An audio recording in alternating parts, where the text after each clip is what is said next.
Peace, peace, peace. Welcome to another episode of Wazadome TV. Today I have a very, very special guest. It's been one I've been wanting to make happen for a minute, but I'm also a huge fan, and grew up a huge fan. This is a member of a legendary rap group who is a part of a legendary collective, Tajai from Souls of Mischief and the Hieroglyphics crew. I appreciate you for coming through. Peace, peace. Thank you for having me, man. I'm Juice. Hell yeah. Indeed, me too. Me too. How you doing, by the way? I'm doing well, man. Just, getting ready for the summer, preparing for some touring coming up with Souls, and my youngest daughter's graduating from junior high Congrats, school. So congrats, congrats. That's one thing. Before we'll get into it on the in the interview, but you guys are always touring, which is dope. And I'll definitely like to get into that some, but we'll take it from the beginning. I know you've probably told this story a lot over the years, but if you can take us to the formation of Souls of Mischief. Souls, we grew up together, man. So we grew up on Astor and 82nd, and Opio grew up further down off Golf Links. But we grew up together. I've known A plus casual probably since kindergarten. Mm. And then, so I think I skipped kindergarten and started maybe first grade with them or something like that. And then I've known them since then. And we sort of came up during the era. So, I mean, so what's that? 1980, 80, 81, 79, something like that. So it's the beginning of rap or hip hop being a nationwide phenomenon. And so that was something we all kind of could afford to do. You know what I mean? Though we couldn't afford no dirt bikes or, Right. surfboards or, you know what I mean? Yeah, Or but you any of that can kind you of can stuff. afford to And spit though, right? And yeah, that spitting it and also like breaking. break in, yeah. Everything, graffiti was expensive, DJing was expensive. So as we grew up, we started investing money in ourselves and being able to go to different studios and things of that nature, and kind of kept rolling from there. I mean, we've been making demos since 1982, 83 together, Um, like just not Yeah. just that's what you do, Run DMC is huge, Grandmaster Flash is huge, etc. I think a Um, lot of times people don't understand like hip hop was an activity. It wasn't a product like it is right now. It's an activity right. that we participated in together. So that goes for, me, Kaz, everybody. I mean, that's literally what we grew up doing. So I met Festo D in junior high school. Then we reconnected later in hie school, which is, just a couple years later. Mhm. And then from then on, we just been rocking, Souls of Mischief. I mean, we went under other names before. It was just me and A plus first, and then me and A plus and Opio, and then finally Festo. But as all four of us, Souls of Mischief was the first entity of all four of us. Yeah. Indeed, indeed. And I think it's a testament that y'all are brothers like that because meeting at such an early age and still being together and being able to tour and do shows and that's we're in a time where there's not even I can't even think of too many hip hop groups, period. You know what I mean? Like new ones. Yeah, yeah.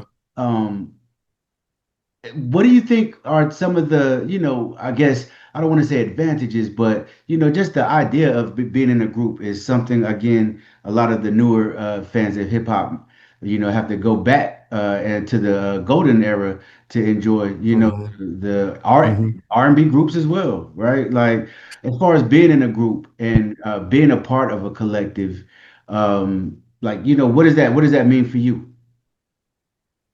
I think it's ooh,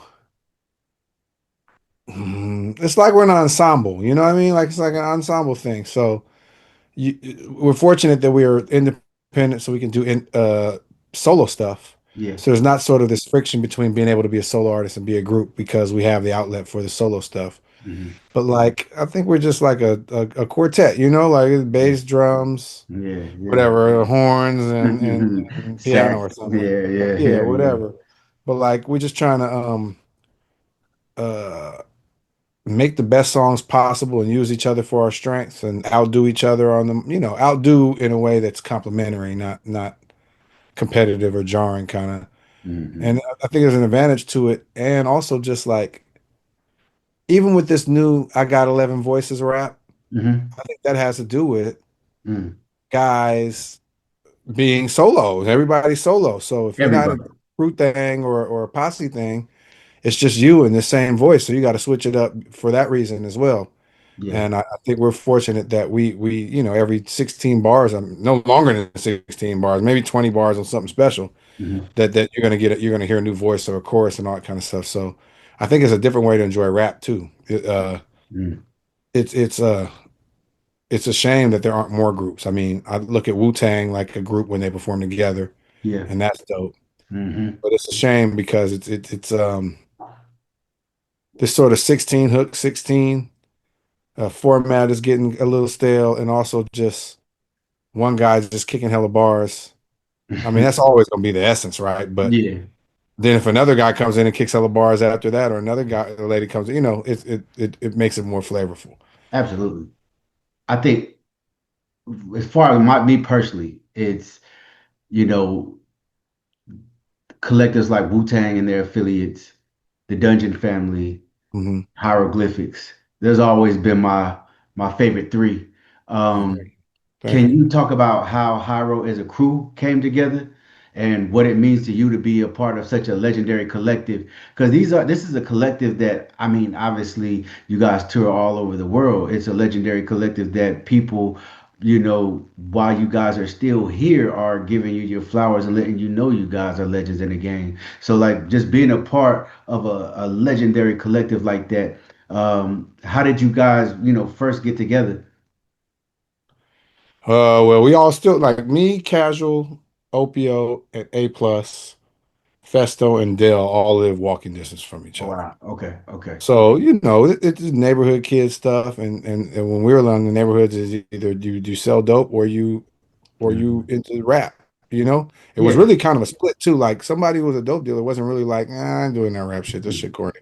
Hmm. Or just I'm the investor. You know what I mean? It wasn't something where um and when I say these weren't the only options, I'm saying this is what kids in the 80s were Absolutely. into being, right? Not even as much being an athletes as they are now, right? The Hmm. athlete thing was kind of a fun thing more so than I'm going to escape poverty Hmm. and get my family out of here type thing. When I was young, as we got older and you get closer to the 90s, we maybe have some more of that awareness. But really, really, the options were this is just what we were into. Not there were slim opportunities. I could have been, I still can be whatever I want to. I don't want to present it like that because I don't think that's hieroglyphics story. Yeah. But we're into hip hop, fortunately, and I think it saved our lives because it was something that we did when everything around us was kind of disintegrating. Like we grew up in the bad, like the bad times, and Mhm. and I think that if we did, yeah, bad place, bad time, and all the proper demographic, as far as for failure, but because of our families, of course, not to downplay their influence on us, but because of this thing called hip hop, we all sort of came together. So Dell started going to the same elementary school that I said I'm at A plus and Cash at a little bit later. Cash went to Grass Valley, another school later, and he met Opio and Teray, Mhm. and this is just, but all these places are walking distance, like it's just different schools. And we just kind of all grew up doing this. I mean, we played G.I. Joes and Mhm. vibrating football and real Yeah. football and Yeah. all that Yeah. kind of stuff with each other. It was, regular kid stuff, but the hip hop was something where it's like to do, something to do, not Hmm. just a pastime, but like a not a vocation with regard to money, but Hmm. like an occupation, something to occupy us Right. endlessly when we started freestyling, man. So shout out Ty Kim really for putting us up on the freestyling because I mean once that happened, it just opened it up to Mhm. where imagine, the option is go somewhere that we know is finna get shot up, Yeah. or kick it in cipher right quick. You know what I'm saying? No, Right. or even like, okay, we getting loaded as youngsters and experimenting.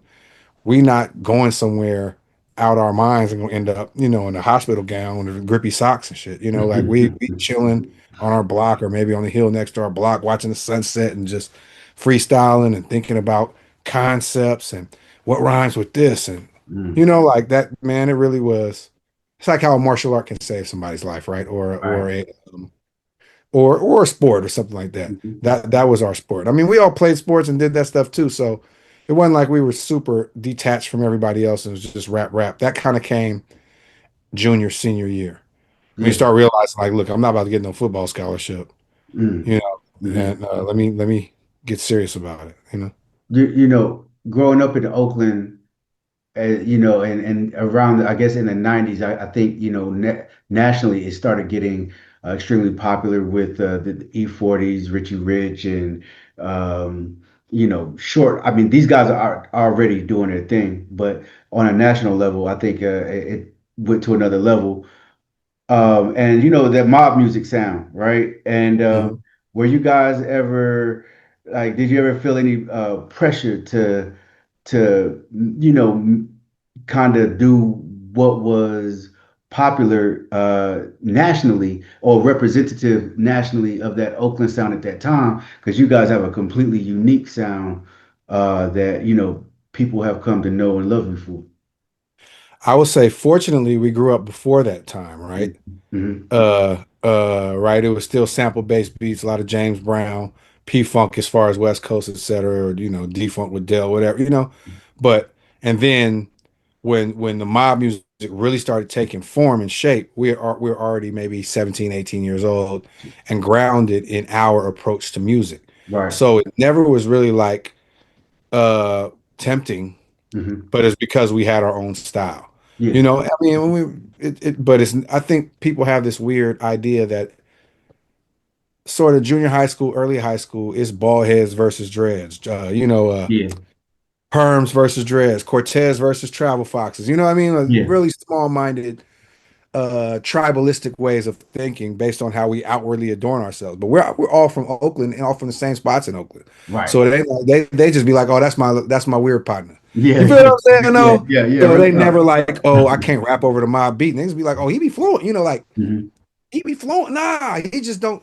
He one of them other type of dude. You know what I'm saying? But it never. I think that to act like we was treated like we was funny style or different Oh or yeah. not I from the don't. town or Hmm. these ain't no real town niggas. Like we ain't never ever had to encounter that by anybody who wasn't trying to actively discredit. You know what I'm saying? Yeah. Like Yeah. because it ain't. It's we be on the same blocks that all that's happened. Like you be inside making a James Brown slapper and go outside and it's a nigga serving a knock outside, you know what I'm saying? Or the homies is sitting on the car knocking some short or Rich or 40 or whoever was Seagram, whatever, right? Hmm. So I really want to clarify that like the differences are just stylistic. Right. It's not it's not even in mentality. Hmm. Them dudes that we may look at as quote unquote what they want to call it, rap, not hip hop, or quote unquote mob, not whatever they want to call it. All them dudes are sharp, hardworking, intelligent. Like you look at the dudes, you look at Rich or Short or 40 now, right? And it's like, okay, back rewind. It's the same dudes, right? You looked at the Bay. It's 40, Short, Hyro, Rich, delinquents like Yep. right now and then, right? Like it ain't Yeah. it ain't that many new players. Shout out to Russell, Overcast, Hmm. all that. I'm no diss, but I'm Looney. saying you've been doing it for a long time and been like staples and pillars. Hmm. So when you think about what you thought of them during that time period, not you, but what Yeah. you thought of them during that time period. Oh, this nigga talk funny. Oh, he's talking about bitch, that, etc.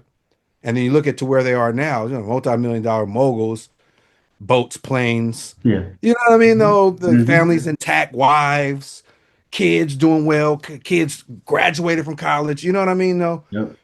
I just want you to see, okay, it ain't that much difference as far as mentality between those who make the mob music and those who make the what you want to call traditional, true school, hip hop, whatever you want to call it. I Yeah. want to make that clear because I really think that they try to delineate that, and Yeah. it's not like that in Oakland. You know what I'm saying? Some of the smartest Hmm. people I know are not going to see another day outside the pen. You know what I'm saying? No, and some of the dumbest dudes I know are the most spiritualish. You know what I mean? Yeah. Or whatever you want to call it. You already know. Whatever way you want to knock it. So Mhm. it's always like that out here, man. And I just I'm it glad was you just said our that. style was our style. Yeah, I'm glad you said that because again, like you said, it's stylistically. I mean, we still talking about black people living in Hmm. in y'all's case, Oakland, uh, experiencing black Hmm. life as young black men and women. So it's not like, again, like you said, the separation is only stylistically. there are like we could see the same thing in LA with different movements that they had, where eventually you'll see even some of those artists do songs with each other. These is related, they're cousins, you know what I'm saying? Yeah, and you're like, oh, y'all grew up together. This is Right, crazy. Y'all have a good right. synergy. I would have never even put y'all together, but now I see y'all grew up together. You know, like you're from the block just like this dude. I mean, even with I really I hope that it's the same down there. I can't speak on it because they got a real gang culture. Yeah, You know what I mean, though, to where it's like, are you in this or are you over there? We right. don't got to decide that up here. Yeah, You know, yeah. we all hang with each other. That's my square partner. That's my gangster homie. You know what I'm saying? Though it Mhm. ain't. We all at the same clubs. It's not. So I can't really speak on it, but I do know down there, you will be surprised who is really getting down. That we think of as rapidy rap Yeah, I right now. mean, You shit, know, we but 'cause they we don't heard talk stories about about that. MC Hammer back in the day. You know Oh what I'm yeah, yeah. saying? Well, I mean, and he's old. You know, Hammer's from an older era. You know what I'm saying? No, they Mhm. wasn't playing. I mean, but his entourage had 100 people. I mean, even if they was all gonna dance on you, they was gonna be, they was gonna get on your head. You know what I'm saying? You know? Period. Type right on your face. You know? Type right all over your dome. You know? Um, but stylistically and I just because I now that I'm grown and still here. Hmm. And I'm seeing my homies Hmm. who maybe took a different path, etc. Hmm. And now we still here, and he got his job, and I got mine. And our kids go to school together, and I'm like, oh, we was just like you said, it's style, Right. right? It was style. Hmm. It wasn't. I look down on you because you a D boy, or I look down on you. I think you a punk because you wear Tommy Hilfiger and travel foxes and Yeah. bright Right. colors, and Right. have a chew stick or whatever, you know. Right. Right. Uh, and I don't think it's ever been like that in hip hop. Like that's a new thing because we've fractured everything, and I think the fracturing has a lot to do with prison and gang culture, and as far as rap music, them trying to separate it into genres that Oh then they man. can micromanage who they sell to. Hmm. Right? So I know this guy, he drives this kind of car, he's into this, he drinks this kind of malt liquor. We're gonna get these seven rappers to do this. They're gonna rap over these types of beats and all that. I really feel like that's what created these little what are they, silos, I guess they're calling it nowadays, right? Where you're in these Yeah. small echo chambers, even if you're all inside of one body. But I, no, I ain't gonna let me rewind that. The Uh-huh. youngsters today, you go look at them, and it's an anime nigga hanging out with a 5%er. You feel what Fact. I'm saying? No, hanging out with a dude who's with the shit, might even have the shiesty on at the Fact. time. So as an older person, I gotta say, hey, it might be like that still now. I just when I see on social media, it's people really delineating in weird ways. Like oh, you have to have so dope to do this, or you have to have, what I mean? You have to have Hmm. this many multiple syllable rhymes to be lyrical and all Yeah. that. But that might just be online because when you see friend groups and stuff, you like this dude got on a Naruto jacket, and this dude definitely got a Draco on him, Yeah. and they're together. You know, chilling. So Right, right, right. I'm glad you yeah. said that because, like, before social media, some of these subgenres that a lot of these people in these hip hop spaces talk about, I had never even heard of. Like, I see the latest one I've seen is, people making these lists. Somebody made a list or a meme or something like it had UGK Riding Dirty, uh, Hmm. one of Clip's albums. I think like Blueprint, uh Stove God, and it was like and then Raekwon, and it was like, best Coke rap album. And I was like, what the fuck? What is Hmm. Coke rap? You know what I'm saying? I Like shit's weird, yo. Like, I'm I get it. sorry, man. Yeah, I get it. I just Yeah, don't like if they like I only like Coke rap. yeah, yeah. And I understand if that's what you like too, but it's all kind of like the reason why, like, okay, inside of hip hop, we as the actual athletes or whatever, what you want to call it, like last time I seen Conway, he was like, "Yo, I need a bucket." Rock the Mhm, bucket on the show. You see what mhm, I'm saying though? So mhm. that's lyrical miracle rap and Right. Coke rap. Hmm. But we all, I seen him and was like, "Yo, Yeah. enough Mhm. respect." Anytime I see them, because they, regardless of if you want to talk about their subject matter, their skill level, they revive rapping at a high level. The Rock Marcy's, them, you know what I'm saying, Godfather, all them all still revive this sort of higher level rapping. where the conversation wasn't at that. I would say the most lyrical at a certain time was probably maybe a Ti or Two Chain. You see what I'm saying? That Yeah. was in the main, and then they kind of brought back that army suit rap, like Yeah. staircases The rap. army You know suit rap. what Yeah. I'm saying? Like the other shit. I guess the But it's reason dope because it's a mutual respect. that where like a term like coke rap threw me off when I was like, because when I first listened to the UGK Riding Dirty in '93, Hmm. that was just like that was being from Texas, that was just our music. You know what I'm saying? Like that Just was rap. Yeah, just yeah, regular. Yeah, yeah, yeah, yeah. yeah. And then so now it's these subgenres again. I think you're right. I think also it's a way to keep like I interviewed Dr. Josh Meyer at professor at Howard, and he was Hmm. talking about how uh, whenever we look at Western thought systems and epistemologies, how disciplines have often been used to keep us divided and separated and from seeing the total picture and bigger picture of um, a certain type of information, right? And I see that happening with the music. Again, I was young, Man, it's I think their need first of all is capitalism, right? We need to market this thing. right, Who is our demographic and how do we hit them? And right, then second of all, we're dealing with okay, the architects of this capitalist stuff are folks who are great at describing things and putting things in jars but not really understanding the thing, right? So mm, they'll say, here's a head in a jar, here are two limbs, here's a torso, here are two legs. Look, this is a leg, right? The scientific explanation is he's got a humerus and a fibula, whatever, all that, right? Right. This mm, is a leg, but it'll be in a big glass jar next to another leg with a torso and an arm and a head, and they'll be like, that's a body, mm, and technically they'll be correct. mm, And all I'm saying is, this is, I think, maybe I don't want to put it Western. I don't know what it is because I don't, not all Westerners think like that. But this sort of thing where it's like, if I can describe a thing and if I can control it, if I can describe it, then I own it. And if right. I can describe it and own it, I can sell it. And this is Mhm. how they think about spirituality, philosophy, production. I'm talking about of goods. Everything is just this sort of, it's like a wall with hella jars on it Yeah, and yeah. they're collectors, right? They collect these things and put them up and say, "Hey, look at my collection of things," but it's not.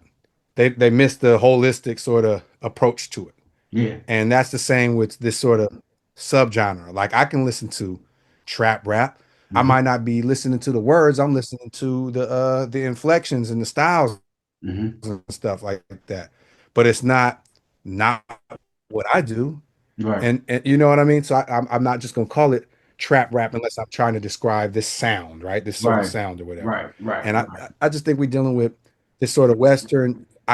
I can explain it and I can describe it. And if I describe it first, I created it, but they don't get the whole part. Mm. That is displayed in how we this sort of siloing and just infinitesimally small cuts into these different subgenres of music.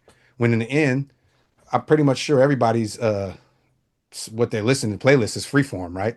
Yeah. I mean, unless you're just, young and haven't been exposed to much, or you're not intellectually curious about music, everybody's playlist is freeform, right? They might be like, I'm in this mood, so I want this upbeat tempo or something.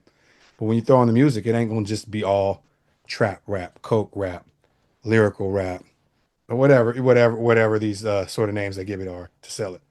Yeah. And if we even look at why, even like in the early days, why genres in music were were pushed the way they were was black music was a genre, right? It was not just like, jazz or soul or R&B. Black race music, then black Yeah, music. Yeah, right. yeah, It yeah. was, and then and you see now like it's we whenever there's a lot of music now that you would be hard pressed to like really identify uh the genre of the music, right? Like there's some stuff that's considered hip hop Right? Yeah, or yeah, rap music, yeah. and it's like they're not rapping on here. It's not that the music is whack or anything, but there's nobody rapping. Bro, we could have that kind of frustrates me because I think it clouds up the rap lane. Yeah. Like there's no reason why somebody who's singing on every single song, even if it's singing in a fast lyrical pattern, Hmm. shouldn't still be considered sing.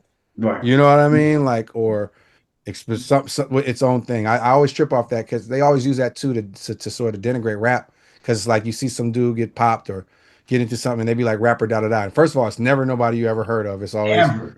some, Ever. some obscure. So it's just like, okay, well, everybody's a rapper. And then second of all, Yeah. it's you listen to the music, and I'm like, this dude ain't a rapper. Like he this is singing. It may Hmm. not be R&B, Right. and it may be it's hip hop, but Hmm. they're not rapping.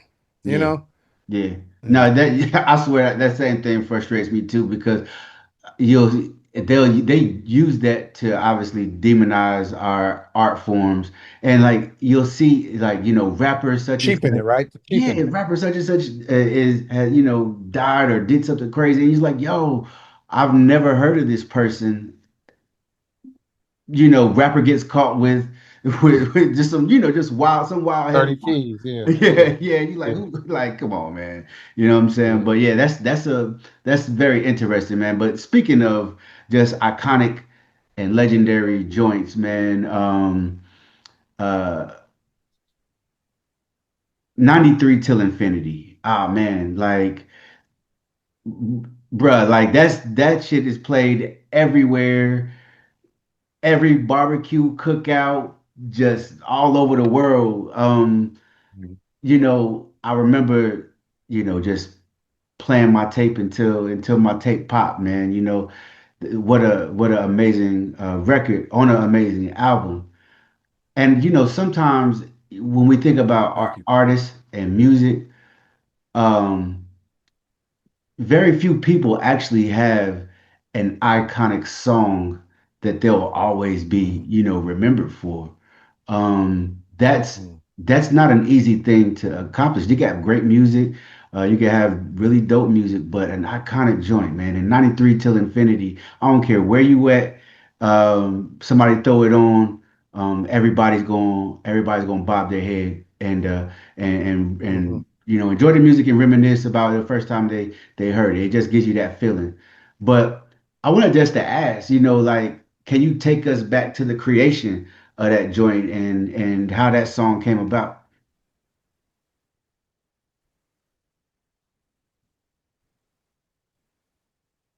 So we recorded that album. Hold on, sorry, my bad, G. We kind of cut out. No, what did you say? You said that was the last joint y'all recorded?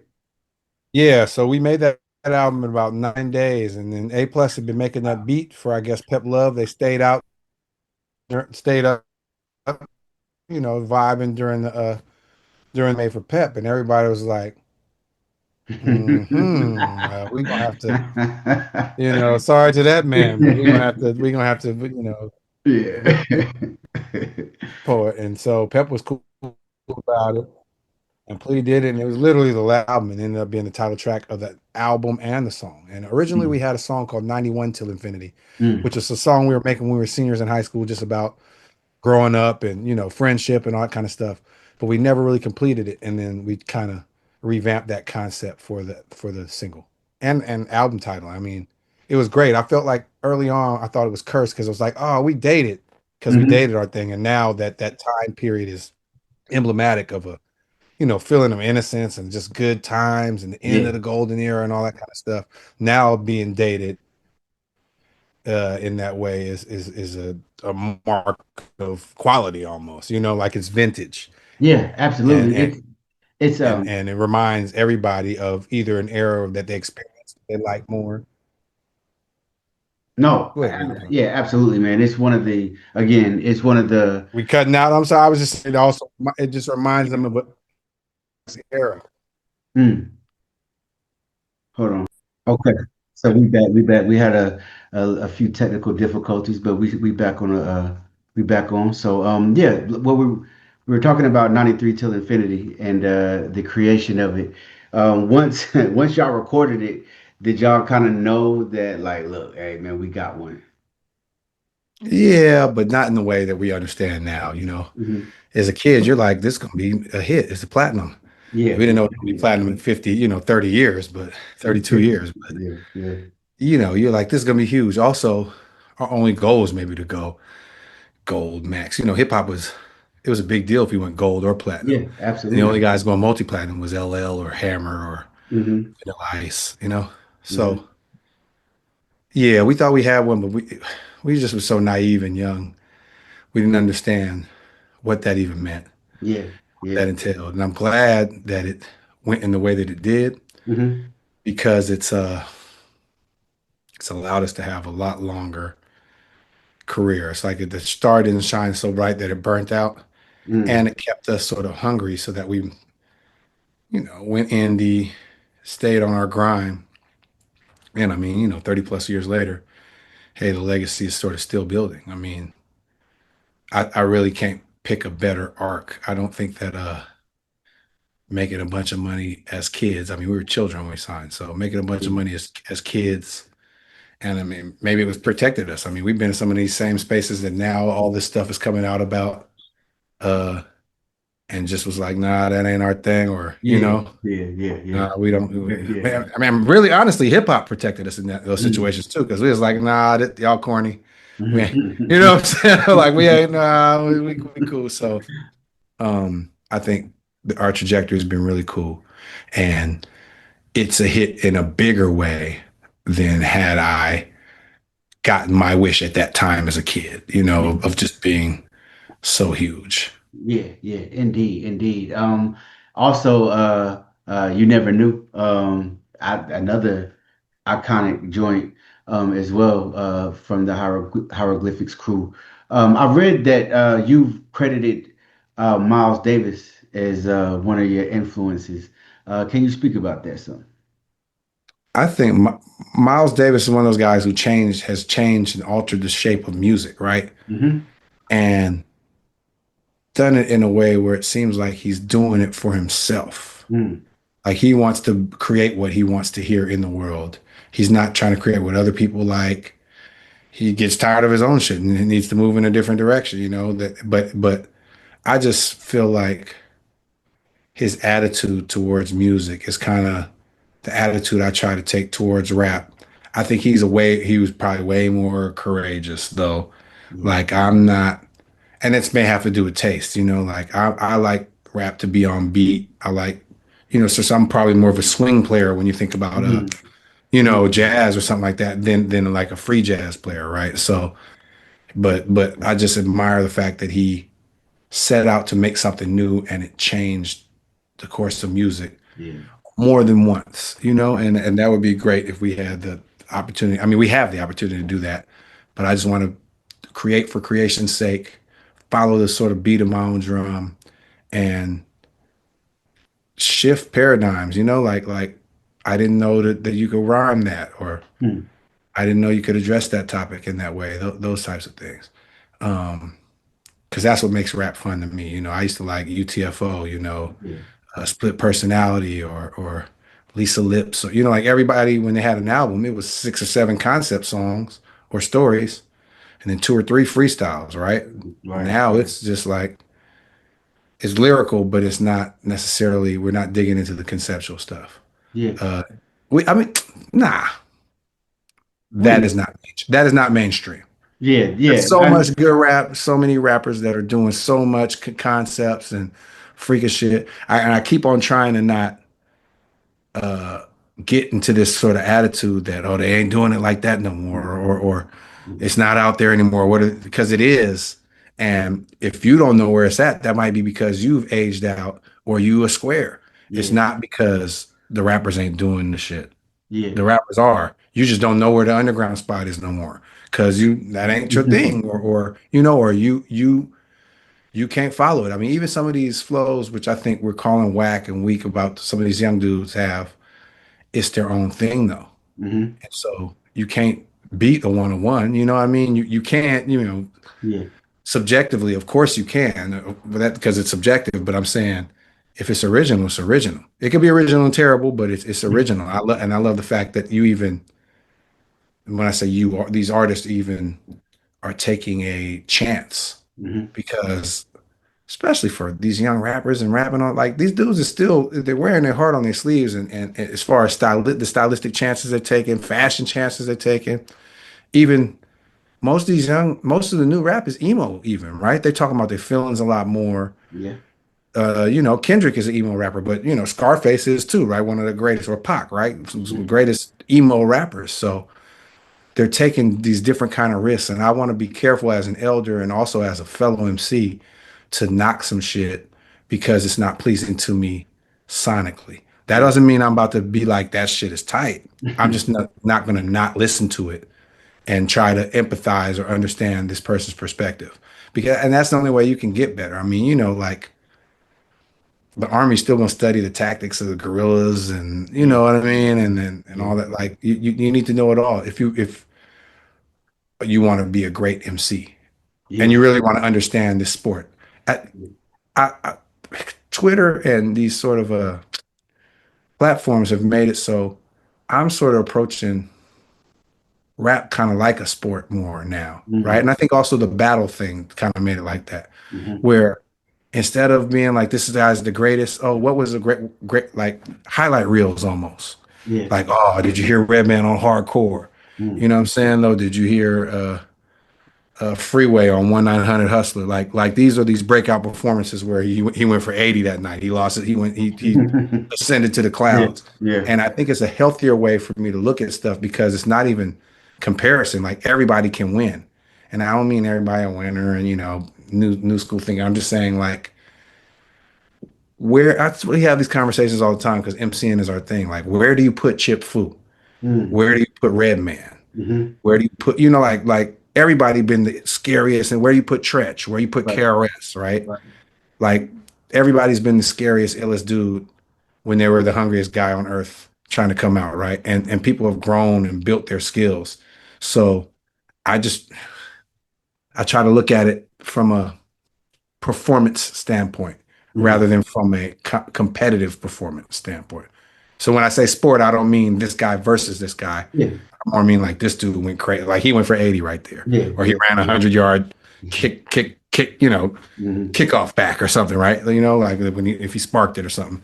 And it makes me respect dude's strengths and abilities. I mean, we got this whole way we deal with rap and language and how we look at stuff and structure as far as in hieroglyphics. Hmm. So there's a ratings, not system, but a way of analyzing other folks' music. I mean, rappers that shows an appreciation for MCing that I think that sometimes that nuance is missed in these rap conversations that we be having. So I Yeah. really try now to approach it more like sports, but not like sports like statistician, he Yeah. sold more, etc. Just like this was a great performance right here. Did you see this one on this one? Yeah, you kind of brought up something. I'm noticing now, and especially, I think I've noticed it more with the Kendrick and Drake battle. But this whole talk about numbers is like mad corny to me, man. Like where like That how ain't many never, and it's never been. streams and like, come on, man, this is what we doing? It's never and stats and rap is a feeling, right? Hip hop is a feeling, all that kind of stuff. Like the stats don't tell the truth, right? I mean, Right.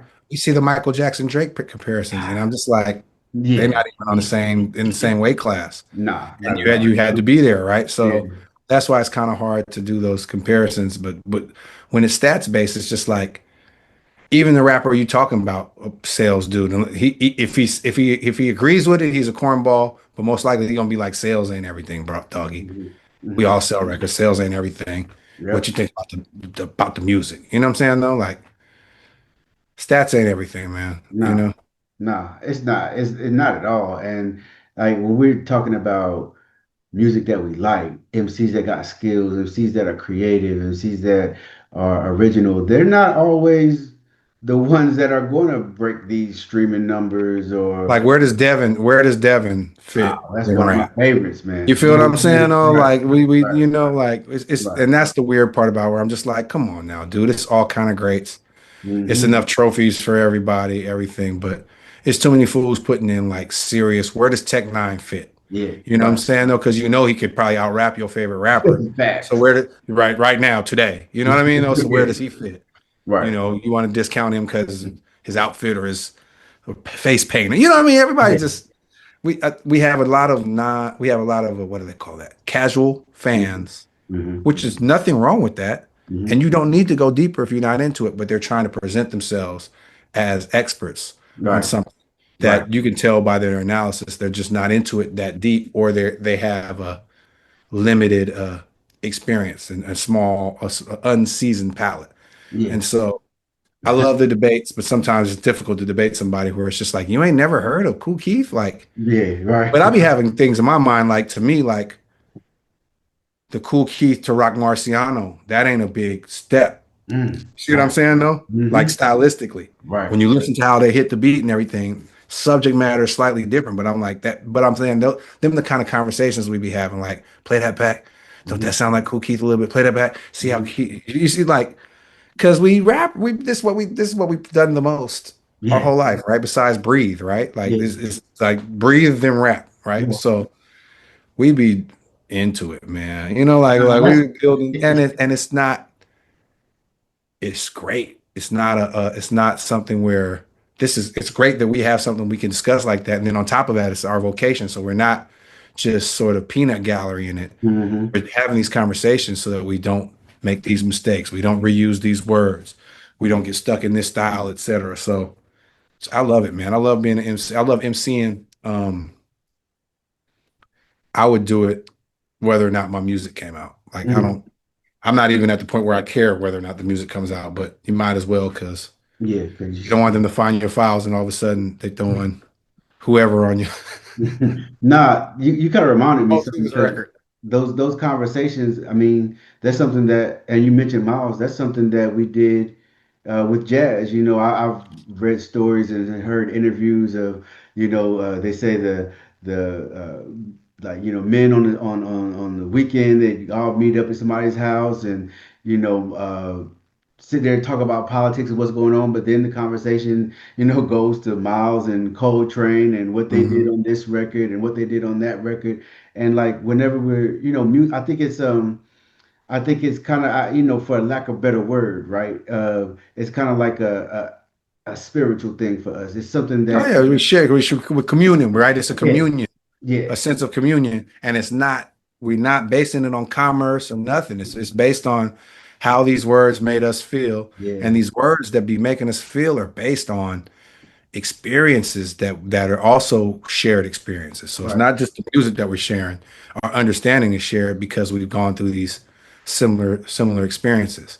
Uh, yeah, there's a spiritual aspect to it that I think we always sort of under what would you call that? Underestimate Hmm. or underplay, Yeah. right? We try to underplay the spiritual aspect of music, and I mean, that ain't gonna work. We that you can't separate those things, you know. And Hmm. I don't mean subject matter, you know. Like I ain't saying gangster rap is devil music or negative, or Right, I'm not saying right, right. whatever. I'm talking about the aspect where we're having a shared experience, whether it's the MC or singer and the listener, or well, let's start from the basis. It's the music creator and themselves, or their whatever having a conversation, right? That Hmm. they've then opened it up to at least one other listener, and Yeah, then it spreads from there. But it's a shared communal experience that we're right. having. It ain't just about ticket sales or how many entendres this dude dropped in this line, or Mhm. you know what I'm saying, or how bad he dissed this dude or anything. It's more about how this is making us all feel and how we're all connected at this time in this place. And, even taking those memories and discussing them with people. I mean, I love like, I'll be liking the rap analysis. It's just hard to hop in, first of all, because I'm me. So look, anytime I dislike something, I'm a hater. Yeah. Right. And then second of all, because it's just like, oh, this is like a yellow belt class. You know what I'm saying? No, and I can't even, you don't even know what I'm talking about. Like when I explain this and that, so. Yeah, But word. I'm not on no snob shit. If I'd always try to add on if it's something I can really add on to. But Mhm. sometimes you got to meet people at their level of understanding, and I think we kind of go too far. As far as Oh. Hyro, like we be going real far, like we be changing like ad lib. Like man, you should maybe, you know what I mean? You know what I mean? Like we go that deep into it. So. Nah, nah, that's man. See, yeah, yeah, and again, I love those conversations as well.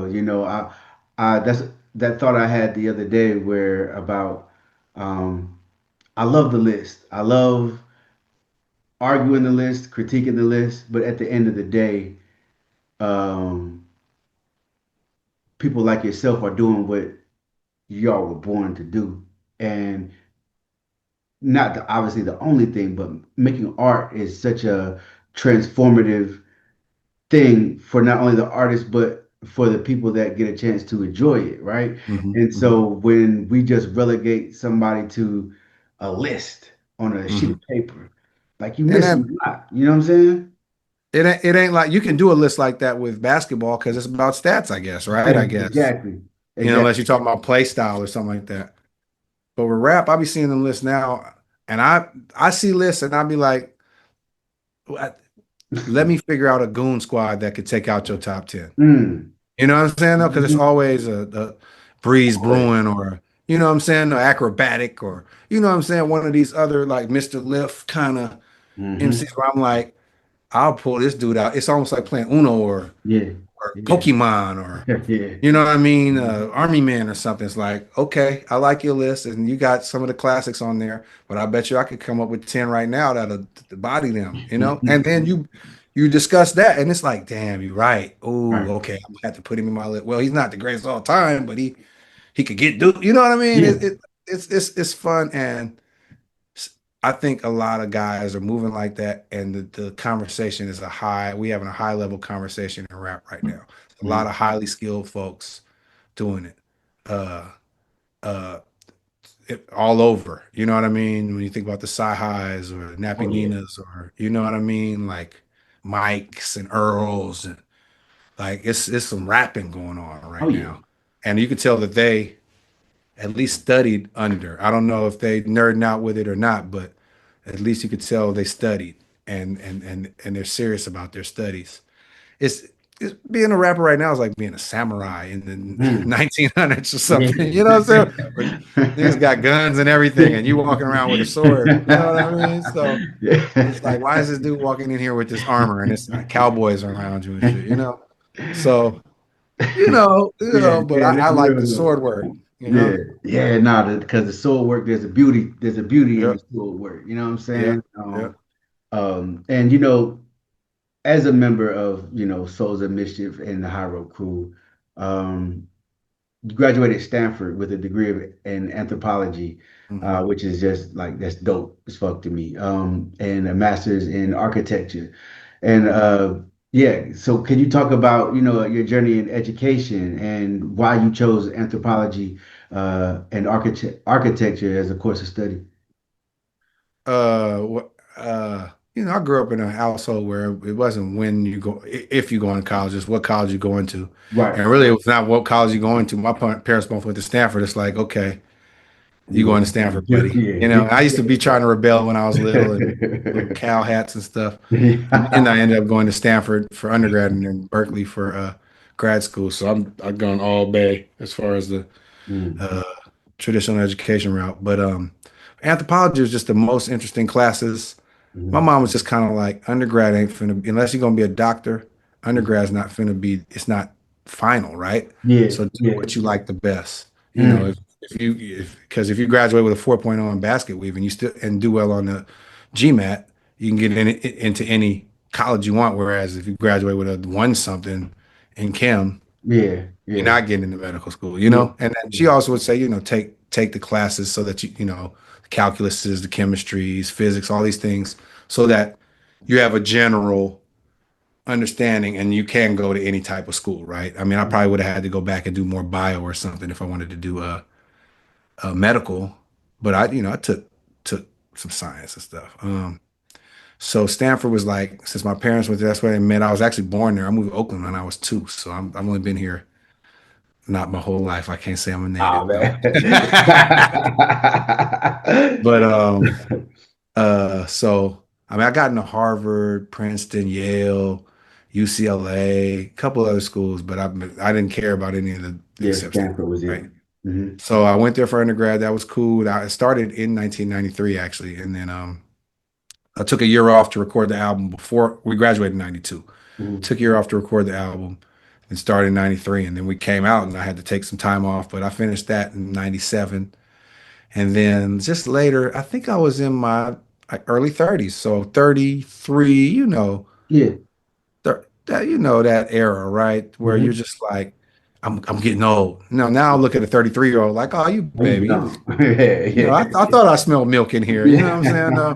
At Right. that time, I'm like, oh, I'm the oldest dude. We the oldest dudes at our shows, and Mm. I mean, we still are, but it's a different feeling now that I've reconciled all this stuff. Now it's like it's great that the kids are into us. Yeah. But when you're 33, you're not that much older than the people at your shows, but you're like, all these little 22, 23-year olds. I'm almost 30, you know. So I started thinking, man, well, what do I want to do with my life? Um, I remember Obama had gotten elected, and I was like, okay, idealistically, things are moving in a different. I want to give more to society Yeah. than just music. And so I went to school starting in 2010 for architecture at Berkeley. Hmm. And I mean, I've been doing that. I graduated in 2014. I've been doing design ever since, man. I love it. Like, I'm so glad that I did it. And it's not incompatible with rap. I design studios, I Hmm. design venues, all kind of stuff. And it's something that I could do probably till I'm elderly. Yeah. And I could take it everywhere. Like, I Right. bought this hotel down in Panama. I'm about to build a whole community. We just built a studio, a restaurant, all these things. So it's something I can do anywhere. Same with MCing, right? So I like it because it's portable, it's low impact, and it's creative. Like Yeah. it's more like production than I'll say rapping because rapping has a live performance aspect, Hmm. whereas uh, your homes are kind of like your beats. Like the performance happens inside the home, but you're Right. making the beat for the people to perform in. Right. Right. Um, but I love it, man. I'll be designing all day, like all day, just rapping design. I'll be having to listen to house music or like jungle or something so that I won't rap while Yeah. Right. Because you I'm throw the designing. beat get too fire. Yeah, you'll be in there, and then you go into the note, you switching over to the notes, and you trying to type your rhyme, and Yeah. Yeah. Yeah. so I try to delegate time blocks now, Mhm. but I try to rap every day too. Like we're working on the Hyro album now. I think this is sort of a new approach that kind of is spurred by the fast nature of turnaround and how high output all this stuff is right now. Yeah. We're like, well, okay, we need to be making music all the time. Now Yeah. our pace is probably not the same as everybody else's because like I said, we going back and changing ad libs and shit. No, did you say that? I think you said that word eight Mhm. songs ago, man. We don't want to say the same word as each other on the same album. Like we be going in. So, but I like it because in the end, you all are gonna get the best of the best that we Yeah. choose when we put it out. And it's like people don't get the opportunity to work with their best friends well into their middle age from childhood all the way into the middle age. Like my job is really to go to this building with my homies that I grew up with, and then we make up poems over beats. And then Man. we fly around the world and get paid to do, you know what I'm saying? Though? Like that ain't That's life, that's a man. rare opportunity, Yeah, yeah, absolutely. That's dope as fuck though, man.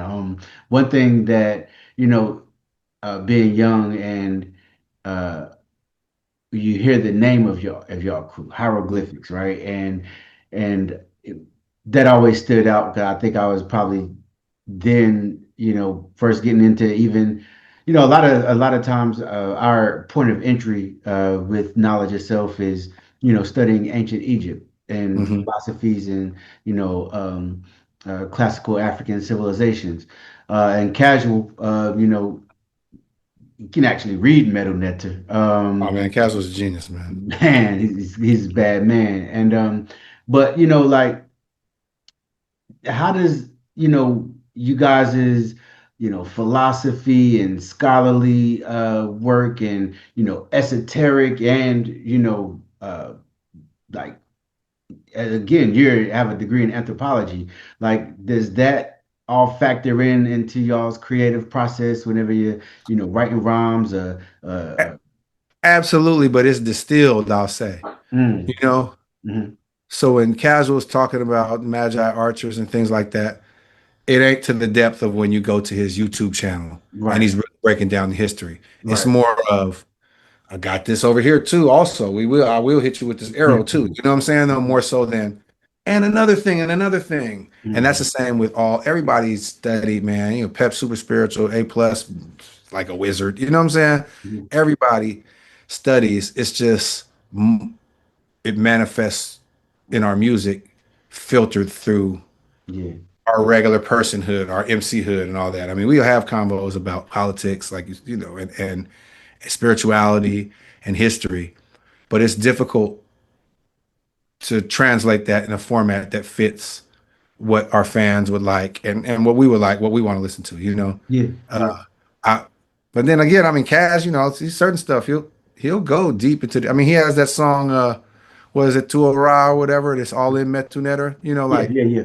Kaz goes in, but Kaz is a special type of person. You know, Yeah. like he goes all when he goes in something, he wants to know everything from the bottom to the top, you know? Hmm. And that's his specialty, you know? I think I'm more uh ideas, making things take shape. You know what I'm saying Yeah, though? yeah, yeah, absolutely. A plus is more like our conscience, Mm. you know what I'm saying? And making sure that we're doing things on the straight and narrow path. Domino is like everybody's older brother kind of Mhm. directing us fiscally, but also like, ah, bro, you know, you can't be out here like this, bro. You know, Yeah. like Right. this ain't us. You know what I'm saying? Mhm. Dale is Dale, like, you know, he's just his own thing. Opio and other things like a good countermeasure because he has a different perspective on a lot of things. You know what I'm saying? And then Fess is just sort of super scientific, like studies. He's right now, for instance, he's about to get his degree in either industrial design or product design. But Wow. he's like, you know, a lot of the stuff that has to do with our style, clothing style, and color choice and all that kind of stuff. Hmm. It's fest. I mean, he's doing the music theory. Him and Dale are the music theorists. You know, like it's this everybody. I try to work on our real estate holdings. You know, Cash tries to work on our investments as far as non physical. But that's what I mean by like I'm a shapey dude. Like Yeah, I want to yeah. feel it. Like okay, where are we putting the studio? Okay, let's go get this building, put the studio in it, and let's do these other things. And everybody brings their different thing to the thing. But as far as translating into music, you'll hear it. And if you knew us, you'd be like, oh, here you go, he on that shit again, you know. Yeah, But if you don't, you're just kind of like, oh, that was a good message, yeah, you know. Oh, that was a yeah, history. Okay, this yeah, actually is historical, you know. yeah, yeah, But yeah. everybody got their thing, and I think it manifests, but not overtly. It's sort of filtered through their personal filter. I think that's what makes it that much more dope too, because it's not preachy or just kind of again, I like you said, I've heard casual like especially some of the joints he's played on his YouTube channel Mhm. where he's like really going in on Metal Nectar, and I'm like, Yeah, damn, okay, yeah, and it's fire too. But the way y'all, I mean, you guys are yourselves. You know what I'm yeah, saying? Like it's yeah. authentic, and whether Well, I you, mean, we've been you go, fortunate too for that. We've been very fortunate, man, that our gimmick is just being kids from the block, not from like your homie. yeah, You know, hmm, we've been very lucky. We didn't have to be too weird. Even Dale was weird, but it's like he's the weird nigga on the bus. He ain't the weirdo yeah, sitting at the bus, sitting next to the trash can. You know what I mean? Like yeah, yeah, yeah, he's still on the bus with you. yeah, He's just the right, kind of weird guy with the big headphones. You know hmm, what I'm saying? But and then for the rest of us, it's just like, oh, that's the homies. hmm, Oh, Souls of Mischief. You know what I'm saying? Like And that that's and the look, homies. Oh and I don't yeah, I think fucks with people them. realize like how like again that shit is dope, man, because this you guys are in a time where I hate to use that word, but quote unquote gangster rap, like was what a lot of the labels wanted to sign because of how profitable they, I guess, would see it become. And again, there was an originality about you guys that I feel like was always appreciated. And it doesn't mean that, we wasn't rocking with the other stuff as well. Like I remember, what I'm saying, having in a major way and Souls of Mischief in the same like CD. case. You know what But I'm right. You know what I mean? you got it. But this is the thing though. Hmm. Souls of Mischief, UGK, Too Hmm. Short, Keith Murray, Tribe Called Quest, E40, same record label. Yeah. Yeah. So these them other folk, them they know they like, like that sound. Talk that talk, boy. Yeah, You know yeah, what I'm saying though? yeah, Like we yeah. will exploit you all. Yeah. Spice One, same record label. You see what I'm Mm. saying? Like Hmm. KRS, same record label. Wow. So think about this. They got KRS, Tribe, Souls of Mischief, E40, Too Short, Spice One, UGK.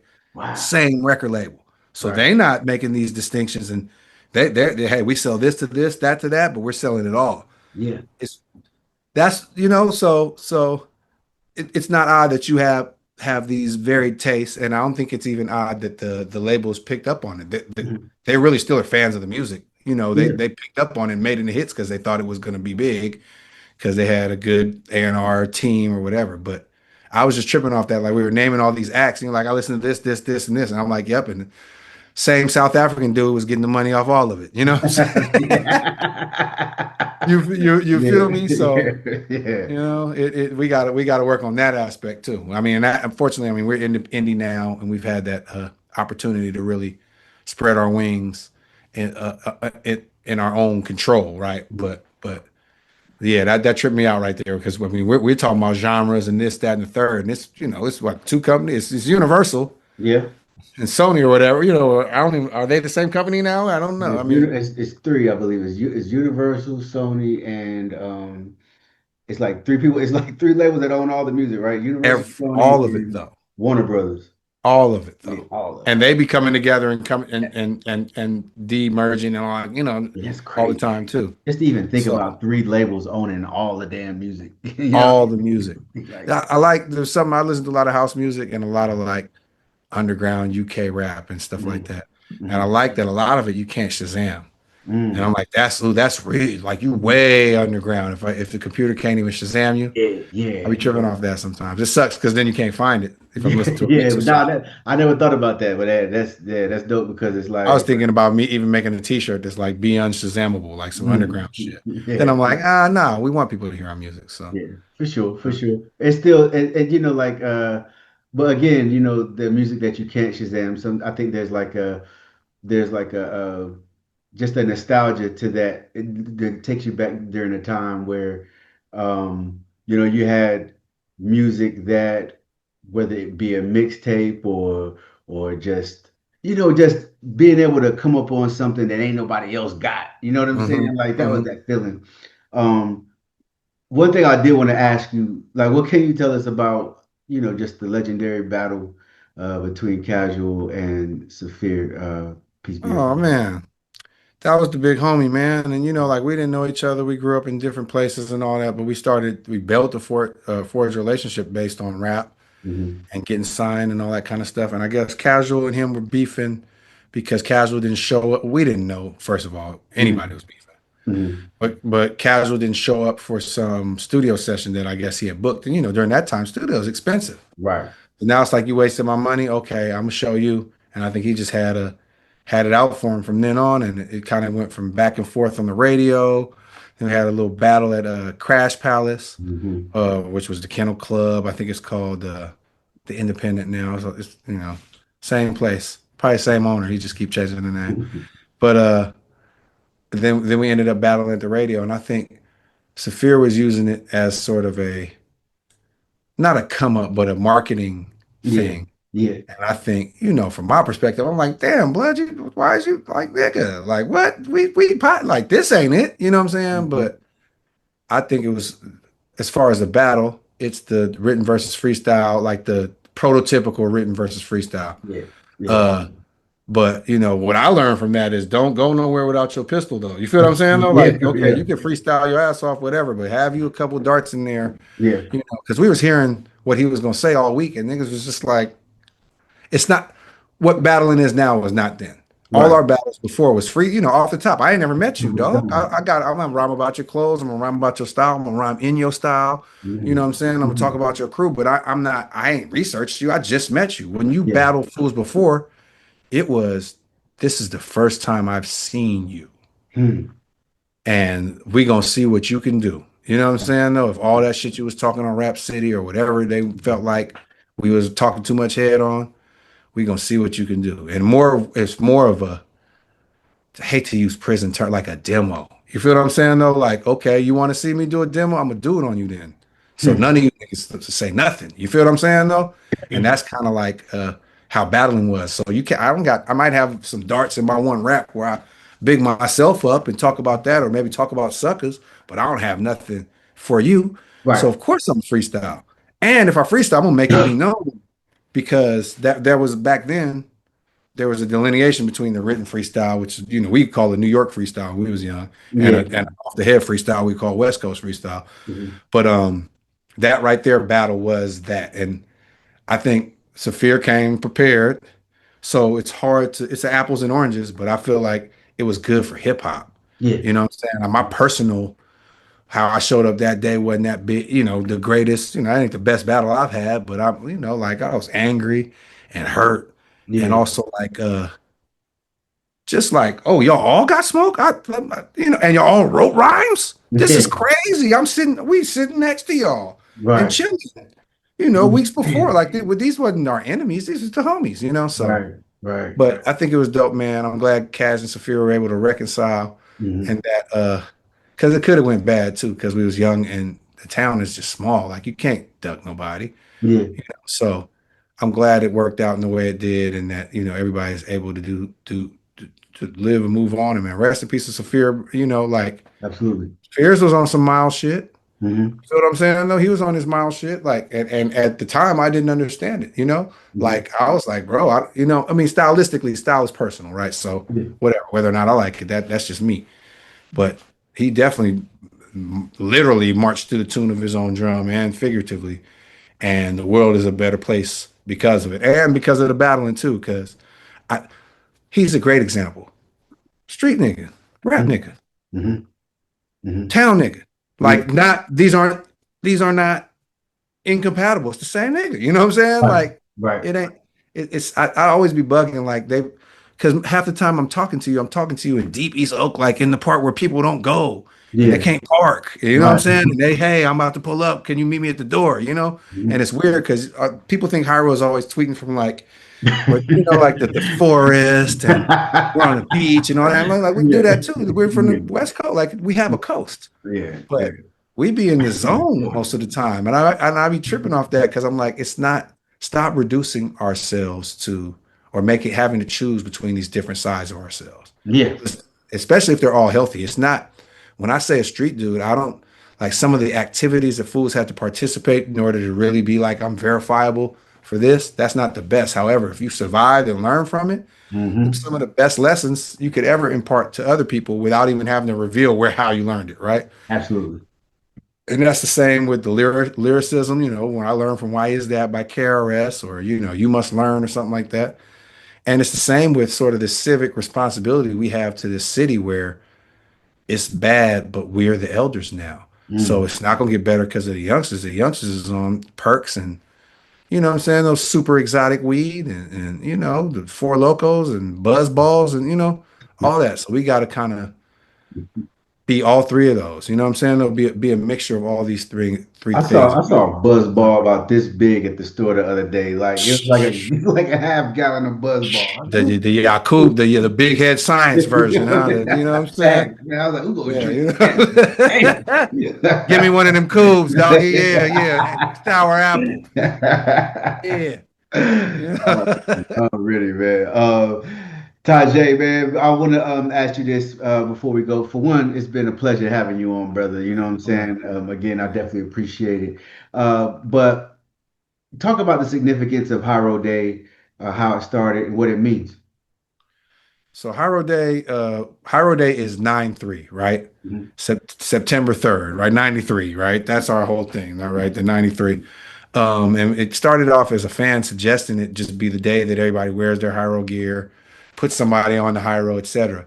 And the first year we were on tour when the guy was talking about it, and the first year was 2012, and it happened to fall on Labor Day. 9/3 was Labor Day. Hmm. So now we sort of locked it in as that. So now every year in Oakland, Labor Day, whether it's not this year, it's 9/1, for instance, is Hiro Day, Mm. and every 7 years or whatever it hits at 9/3. But Yeah. uh, we just try to put dope talent on and put them on the same platform as national talent. Mm. So we've Right. had all, like we had La Russell like 2 years ago. We had Larry June 5 or 6 years ago. Wow. We had Kalani maybe 7 or 8. You see what I'm saying? Hmm. Anderson Paak and Knowledge, no worries, years ago. Wow. Like Benny and Conway was here in 2018. You know what I mean? Like, so we're trying to we hip hop dudes, right? And Yeah. nah, we music dudes, Right. Right. underground music dudes. We're trying to put on the illest kind of mixtape that we can. You know what I mean? No, and expose fools to new stuff. I mean, we done had Black Thought, Cool G Rap, Keisha Cole, Nappy Nina, uh, Lyric Jones. Like all this, but on a platform where they share it with, Keisha Cole's on the same stage as a G Rap, who's Yeah. on the same stage as D-Lo or Beta Weeda or something, Hmm. and elevate the conversation for Okay. everybody. Like we're all doing this, but really just make an ill mixtape like we've been talking about this whole time, right? We're not just one thing, and Hmm. we're not sort of in these silos. We exist in all these different places, and we also have these small businesses. We also have the skateboard culture, roller skating culture, trying to combine all those things in a big ass block party. And it's been successful. It hasn't been violent. It's been very the year that we didn't have it, people were lamenting. So we bringing it back this year because we were gonna let it rest. Like, hey, we had a good run, Hmm. and it's like, nah, we need it because it sort of sets off the fall festival run out here and Hmm. sets the tone. So we're working on it now. It's gonna be dope. We got a bunch of stuff. We got a king. We're working with Kingmakers, which is a nonprofit that works with improving the outcomes of Black boys out here, right? So we're having a Kings in the Making sort of conference on Saturday where the young brothers can come. It's a lunch and they life skills, art, all these types of things taught, right? Hmm. We work with the Curious Book Club, so we're working on early literacy Hmm. amongst kids. And so we have a big setup for her with, painting and jumper, all the Yeah. kid stuff, but it's really centered around literacy. Right. Um, and then we're working with a company. It's not a company; it's a group where they're cleaning up the streets on their own. You know what I mean? Wow. Like physically, And like cleaning it up. like literally, no, we Hmm. have a trash problem here. So we Hmm. have illegal dumpers who dump everywhere. So Wow. Oakland looked like Thunderdome in some place. It Really? looks like Calcutta in certain places, right? Hmm. So there's a group, oh my goodness, their name is escaping me. We just started this partnership, but it's citizens who come together 50, 60 deep, clean up maybe 40 tons of garbage in a Wow. 2, 3 hour period Hmm. where it looked like literally not America, like third world. I hate to use them terms, but Yeah, I I mean, got you. co-op. And Mhm. these folks come, volunteer their time every Saturday, no matter how hot it is. And I think they have two during the week too, and clean up these blocks. And right now there's this one corridor through Oakland. It's just so nasty. Shanty towns, Mhm. garbage, etc.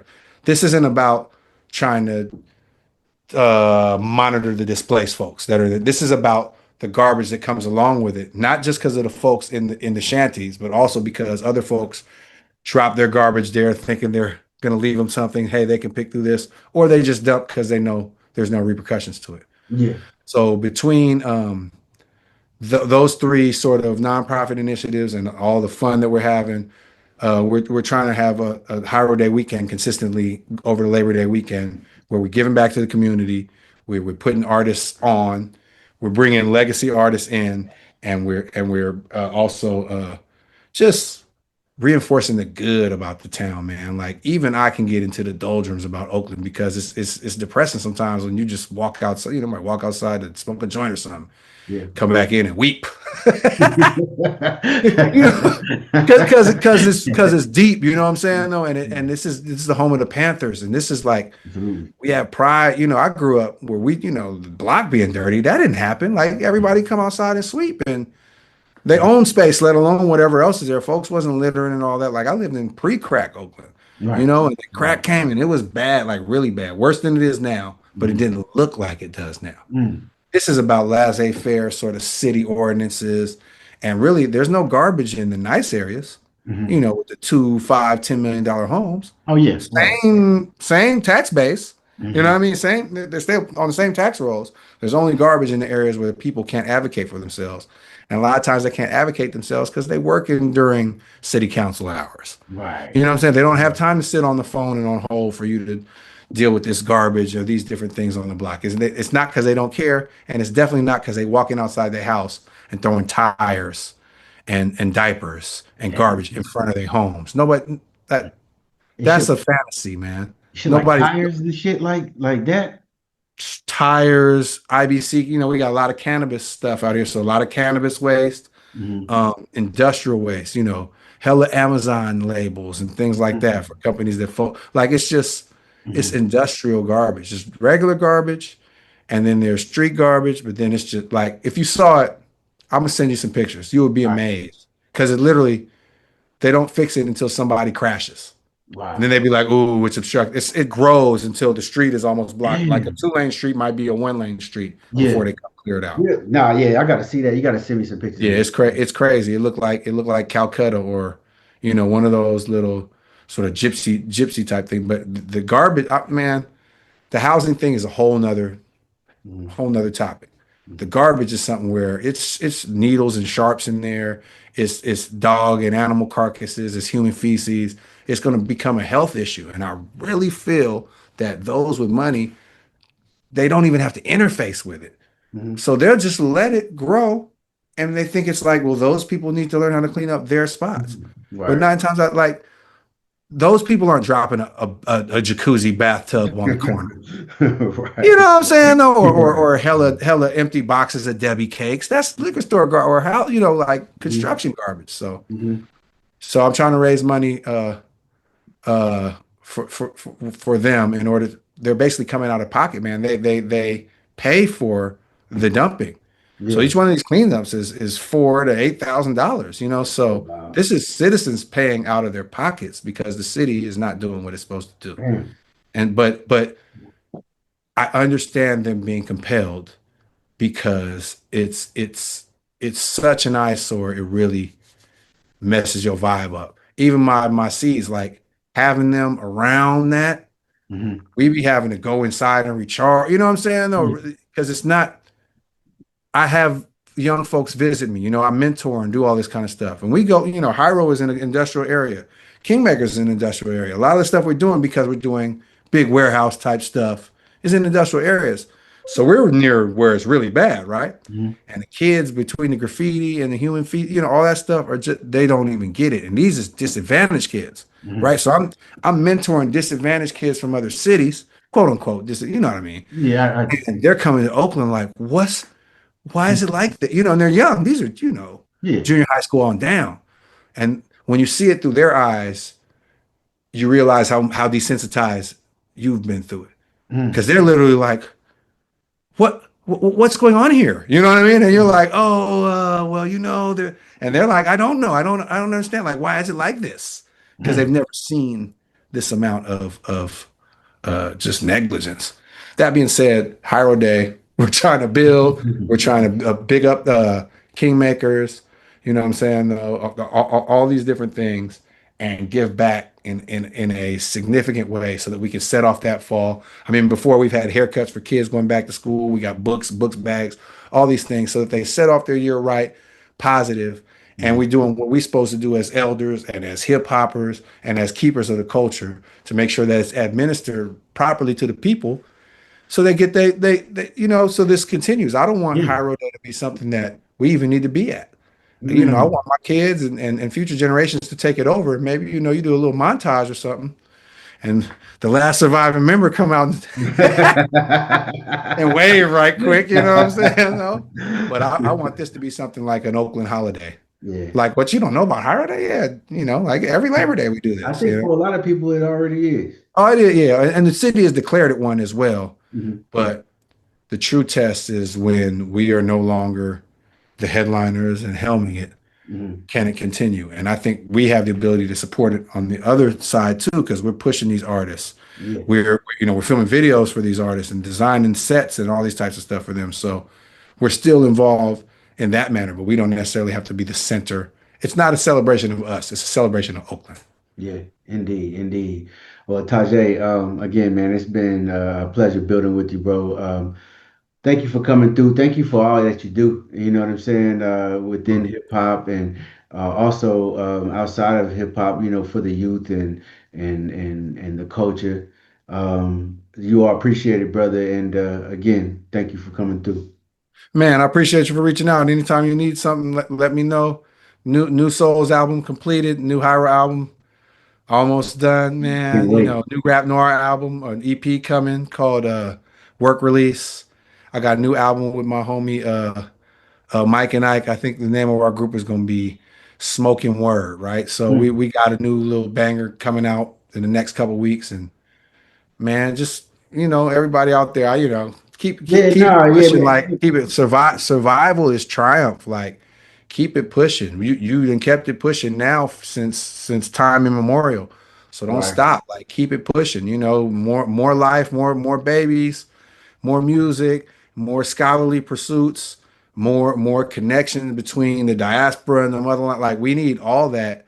And I be juiced. Like when I wake up and I see how many forces have aligned against what is inevitably going to happen, it just be giving me juice because I'm seeing fools wake up, Yeah, all over the world. yeah, And I feel like hip hop has been very instrumental in that absolutely. because people can empathize with us because they've heard our struggles. Hmm. They Hmm. might see clips of it on TV, but when they really get into the lyrics and all that kind of stuff, and even the stuff that's coming out of Palestine and all that right now, it's like, okay, we all on the same wavelength. So Right. let's keep it pushing, man, and survive, man. This shit that they got lined up against us, we didn't face down way worse with way less resources. We got so many resources, so much access. We just got to share and allow iron to sharpen iron, and keep pushing, man. Like you know, just keep pushing. I appreciate you, man, for even allowing me to be on this platform because Nah, sometimes man. I see you trying to respond to the trolls and the hater, and it's just like, where do y'all get this big hate energy from? And I'm like, Right. it ain't bigger than what I got though. So Yeah, keep yeah. keep going. Whatever. Here's some facts. Chew on these for a little while. Right, right, right. I'm about to mute this shit. Right. Yeah. Yeah. Exactly. Exactly. Make sure, yeah, y'all go check out the new Rap Noir when it comes out. You Yeah. said in about a couple weeks. No, this is me and Mike's spoken smoking word. So that'll Okay. be out soon, man. Okay. Rap Noir will probably be out in the fall. I got a new Carhartt joint coming with it, and so that's more winter. Rap Noir is like a winter thing, you Yeah, know what I got it. I got you. I'm saying? Black suit, black mask, Yeah, yeah, yeah. No, Nike Tech Fleece, shiesty, you know what I'm saying? yeah. But Black Forces type, music, yeah. We didn't get a chance to get into it, but the Projecto 2501 and I know, right? And the concept, the cyberpunk, like, man, I was at like at a library. They had a Afrofuturist panel, and it was sisters that was talking about, like, the cyberpunk themes in their writing, and Mhm. you know what I'm saying, just to have that in hip hop, like, and oh man, that's too ill.